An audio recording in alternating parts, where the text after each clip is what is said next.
Third quantum number that is magnetic quantum number, जिसको हम m के साथ डिनोट करते हैं। कहता है जो मैग्नेटिक क्वांटम नंबर है वो क्या चीज़ डिस्क्राइब करता है, इलेक्ट्रॉन के बिहेवियर को डिस्क्राइब करता है कि मैग्नेटिक फील्ड की प्रेजेंस में उसका क्या बिहेवियर है। कहता है जैसे हमें पता है कि जो इलेक्ट्रिकल चार्ज है जब वो मूव करता है वो हमेशा उसमें क्या प्रेजेंट होता है, मैग्नेटिक मोमेंट प्रेजेंट होता है। ऐसे ही कहता है जो रिवॉल्विंग इलेक्ट्रॉन होता है, रिवॉल्विंग इलेक्ट्रॉन में हमेशा क्या होता है, एंगुलर मोमेंटम प्रेजेंट होता है। कहता है उस एंगुलर मोमेंटम की वजह से उसमें क्या होती है, स्मॉल मैग्नेटिक फील्ड जनरेट हो जाती है। कहता है जब रिवॉल्विंग इलेक्ट्रॉन की स्मॉल मैग्नेटिक फील्ड अर्थ की एक्सटर्नल मैग्नेटिक फील्ड के साथ इंटरेक्शन शो करती है, तो अर्थ की एक्सटर्नल मैग्नेटिक फील्ड के इन्फ्लुएंस में जो इलेक्ट्रॉन है उसके सबशेल क्या करते हैं, ओरिएंटेशन शो करते हैं न्यूक्लियस के अराउंड, जिसको हम क्या बोलते हैं, ऑर्बिटल्स बोलते हैं। कहते हैं जो वैल्यू है हमारे पास मैग्नेटिक क्वांटम नंबर की वो किसके ऊपर डिपेंड करती है, एल की वैल्यू के ऊपर डिपेंड करती है। दैट मीन्स वो एजीमुथल क्वांटम नंबर के ऊपर डिपेंड करती है। कहता है अगर हमारे पास एल की वैल्यू गिवन हो तो उसके लिए एम की वैल्यू को हम कैसे फाइंड आउट करेंगे, एम की वैल्यू क्या होती है, माइनस एल से लेके 0 तक वेरी करती है और 0 से लेके प्लस एल तक उसकी वैल्यू क्या करती है, वेरी करती है। इन अदर वर्ड्स कहता हमारे पास हर एक एल की वैल्यू के लिए टोटल एम की वैल्यूज़ कितनी होती हैं, 2l+1 वैल्यूज़ होती है।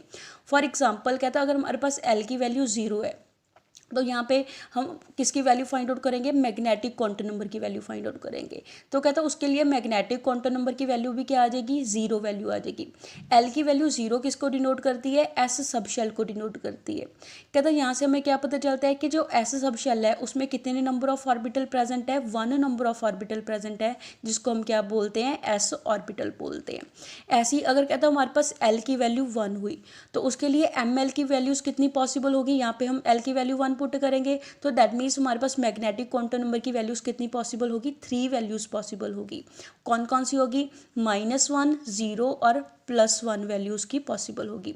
एल की वैल्यू 1 किसको डिनोट करती है, पी सबशेल को डिनोट करती है। दैट मीन्स पी सबशेल में कितने ऑर्बिटल प्रेजेंट है, 3 ऑर्बिटल प्रेजेंट है। मीन्स जो पी सबशेल है वो 3 डायरेक्शन में क्या करता है, ओरिएंटेशन शो करता है।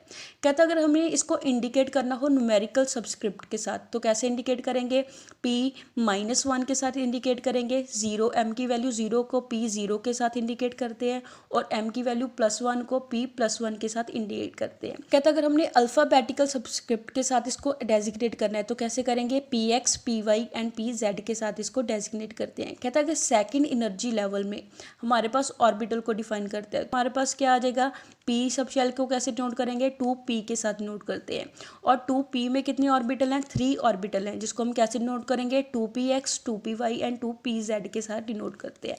ऐसी कहता अगर l की वैल्यू 2 है तो l की वैल्यू 2 के लिए हमारे पास टोटल m की वैल्यूज़ कितनी आ जाएगी, टोटल 5 वैल्यूज़ आ जाएंगी। कौन कौन सी होगी, यहाँ पे वैल्यूज़ पुट करेंगे, -2, -1, 0, +1 एंड +2 वैल्यू आ जाएगी। एल की वैल्यू 2 किसको डिनोट करती है, डी सबशेल को डिनोट करती है। दैट मीन्स डी सबशेल में टोटल कितने नंबर ऑफ ऑर्बिटल प्रेजेंट होते हैं, 5 ऑर्बिटल्स प्रेजेंट होते हैं।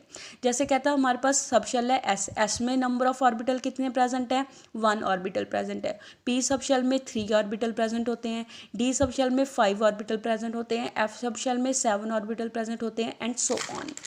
Next is fourth quantum number that is spin quantum number, जिसको हम एमएस के साथ डिनोट करते हैं। कहता है ये ऑब्जर्व करा है कि इलेक्ट्रॉन एटम के अंदर न्यूक्लियस के अराउंड ही रिवॉल्व नहीं करता बट वो अपनी एक्सिस के अराउंड भी क्या करता है, स्पिनिंग करता है। कहता है स्पिन क्वांटम नंबर को हम क्या बोलते हैं, इलेक्ट्रॉन स्पिन क्वांटम नंबर बोलते हैं। कहता है जो क्वांटम नंबर है स्पिन क्वांटम नंबर वो क्या डिस्क्राइब करता है कि इलेक्ट्रॉन की स्पिन ओरिएंटेशन किस डायरेक्शन में है। कहता है जो इलेक्ट्रॉन है वो क्या कर सकता है, 2 तरीके से स्पिनिंग शो कर सकता है। मीन्स वो क्लॉकवाइज भी स्पिनिंग शो कर सकता है और एंटी क्लॉकवाइज भी स्पिनिंग को शो कर सकता है। कहता है अगर हमारे पास स्पिन हुई क्लॉकवाइज तो उसको हम कैसे, उसकी वैल्यू कितनी होगी, +1 वैल्यू होगी। अगर हमारे पास इलेक्ट्रॉन की स्पिन हुई एंटी क्लॉकवाइज तो उसको हम किस वैल्यू के साथ डिनोट करेंगे, -1 वैल्यू के साथ डिनोट करते हैं। कहता है जो वैल्यू है हमारे पास स्पिन क्वांटम नंबर की वो बाकी के 3 क्वांटम नंबर के ऊपर डिपेंड नहीं करती। कहते हैं इसको हम डेजिग्नेट कैसे करते हैं, जैसे हमारे पास वैल्यू है +1 वैल्यू को हम एरो अप की तरफ तरफ को क्या करते हैं, पॉइंट करते हैं। मीन्स उसको क्या बोलते हैं हम, स्पिन अप बोलते हैं। वो किसको डिनोट करता है, क्लॉकवाइज डायरेक्शन को डिनोट करता है। ऐसे ही हमारे पास जो -1 वैल्यू है उसको हम कैसे पॉइंट करते हैं, एरो डाउन की तरफ को पॉइंट आउट करते हैं, जिसको हम क्या बोलते हैं, स्पिन डाउन बोलते हैं। जो एंटी क्लॉकवाइज डायरेक्शन में उसकी स्पिनिंग को डिनोट करता है। यहाँ पे हमें इलेक्ट्रॉन की स्पिनिंग शो करी हुई है। फर्स्ट हमारे पास है कि इलेक्ट्रॉन अपनी एक्सिस के अराउंड किस डायरेक्शन में स्पिनिंग कर रहा है, एंटी क्लॉकवाइज डायरेक्शन में स्पिनिंग कर रहा है। और सेकंड फिगर में क्या शो हो रहा है कि इलेक्ट्रॉन अपनी एक्सिस में क्लॉकवाइज तरफ को क्या कर रहा है, स्पिनिंग शो कर रहा है। कहता है जो ये क्वांटम नंबर है, सभी क्वांटम नंबर्स हमें किस चीज़ की इन्फॉर्मेशन देते हैं, शेल्स, सबशेल और ऑर्बिटल की इन्फॉर्मेशन देते हैं। जैसे कहते हैं जो प्रिंसिपल क्वांटम नंबर है, प्रिंसिपल क्वांटम नंबर को हम सिंबल n के साथ डिनोट करते हैं। वो हमें किस चीज़ की इन्फॉर्मेशन देता है, शेल की इन्फॉर्मेशन देता है, जिसकी वैल्यूज हमेशा क्या होती हैं, होल नंबर में होती हैं, that is 1 2 3 and so on. Next is azimuthal counter number. Azimuthal counter number को हम एल सिंबल के साथ डिनोट करते हैं। वो हमें क्या चीज़ की इन्फॉर्मेशन देता है कि कितने नंबर ऑफ सबशेल प्रेजेंट है। उसकी वैल्यूज़ क्या होती है, 0 1 2 से लेके n-1 तक वेरी करती है। Next third is magnetic counter number. Magnetic counter number को हम ML के साथ डिनोट करते हैं, जो हमें किस चीज़ की इन्फॉर्मेशन देता है कि गिवन सबशेल में कितने नंबर ऑफ ऑर्बिटल प्रेजेंट है, जिसकी वैल्यूज़ क्या होती है, -L से लेके 0 तक वेरी करती हैं और 0 से लेके +L तक वेरी करती हैं। Last is spin quantum number, जिसको हम MS के साथ डिनोट करते हैं, जो हमें क्या इन्फॉर्मेशन देता है कि इलेक्ट्रॉन की अपनी एक्सिस के अराउंड क्या स्पिन है। अगर कहता है उसकी वैल्यू +हाफ हुई, दैट मीन्स इलेक्ट्रॉन अपनी एक्सिस के अराउंड क्लॉकवाइज डायरेक्शन में स्पिनिंग कर रहा है। अगर उसकी वैल्यू -1 हुई तो दैट मीन्स इलेक्ट्रॉन की स्पिन है जो अपनी एक्सिस के अराउंड वो क्या है, एंटी क्लॉकवाइज स्पिन है। Next topic is polish exclusion principle. Polish exclusion principle क्या होता है, कहते हैं ये सभी 4 क्वांटम नंबर पढ़ने के बाद हम ये चीज़ कैलकुलेट करेंगे शेल या सबशेल में कितने मैक्सिमम नंबर ऑफ इलेक्ट्रॉन को हम फिल कर सकते हैं। पॉलिश एक्सक्लूजन प्रिंसिपल की डेफिनेशन क्या है कि हमारे पास कोई भी 2 इलेक्ट्रॉन के लिए चारों के चारों क्वांटम नंबर की वैल्यू सेम नहीं हो सकती। कहता अगर हमारे पास जो फर्स्ट 3 क्वांटम नंबर है, that is principal quantum number, azimuthal quantum number और मैग्नेटिक क्वांटम नंबर, कहता 2 इलेक्ट्रॉन के लिए इन सभी 3 क्वांटम नंबर की वैल्यू तो सेम हो सकती है, बट जो 4th क्वांटम नंबर है, स्पिन क्वांटम नंबर है, उसकी वैल्यू हमारे पास सेम नहीं हो सकती। जैसे कहता हमें पता है कि ऑर्बिटल में मैक्सिमम कितने नंबर ऑफ इलेक्ट्रॉन फिल होते हैं, 2 इलेक्ट्रॉन फिल होते हैं। जहाँ से कहता हमारे पास क्या होगी कि उन 2 इलेक्ट्रॉन के बाकी 3 क्वांटम नंबर की वैल्यू तो सेम हो सकती है, बट जो 4th क्वांटम नंबर है, स्पिन क्वांटम नंबर, उसकी वैल्यू क्या होगी, डिफरेंट वैल्यू होगी। जैसे हम एग्जाम्पल ले ले, कंसिडर कर ले हमारे पास के शेल है, के शेल के लिए n की वैल्यू कितनी हो जाएगी, 1 वैल्यू होगी। तो कहता n की वैल्यू 1 है, मीन्स l की पॉसिबल वैल्यू कितनी होगी, 1 पॉसिबल वैल्यू होगी, that is l is equal to 0। तो l की वैल्यू 0 के लिए m की वैल्यूज पॉसिबल कितनी होगी, 1 वैल्यू पॉसिबल होगी, that is m is equal to 0।